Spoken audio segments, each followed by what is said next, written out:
Fourth one, vitamins. Vitamins நம்ம பாடியில ஒரு வைட்டல் பிளே ரோல் ஆகுது. என்னென்ன vitamins தான் A, B, C, D, E and K. So இது வந்து ரெண்டு பார்ட்டா டிவைட் ஆகுது. Water soluble and fat soluble. Fat soluble என்னென்ன வருதுன்னா vitamin A, D, E, K. Vitamin A வந்துட்டு கண்ணுக்கு ரொம்ப நல்லது. D வந்து போனுக்கு ரொம்ப நல்லது.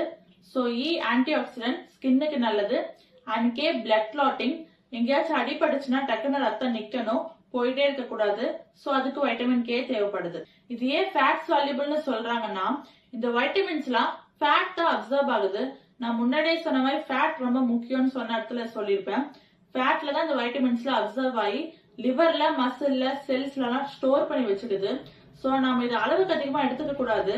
எடுத்துக்கிட்டா நிறைய ஹெல்த் ப்ராப்ளம்ஸ் வரும். அண்ட் வாட்டர் சால்யூபிள்னா வைட்டமின் பியும் சியும் இது நம்ம எவ்வளவு சாப்பிட்டாலும் வாட்டர்ல டிசால்வ் ஆயிடும் அண்ட் யூரின்ல வந்து வெளியே வந்துடும். சோ இது நம்ம எவ்வளவு சாப்பிட்டாலும் பிரச்சனையே இல்ல, எல்லாமே எக்ஸ்கிரேட் ஆயிரும். அதே மாதிரி வைட்டமின் பி நர்வ் ஃபங்க்ஷனுக்கும் செல் டெவலப்மெண்ட்டுக்கும் யூஸ் ஆகுது.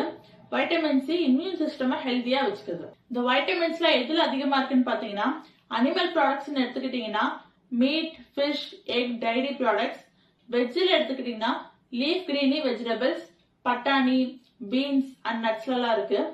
அப்புறம் சீரியல்ஸ் அண்ட் பிரெட்ஸ்ல வைட்டமின் பி இருக்கு.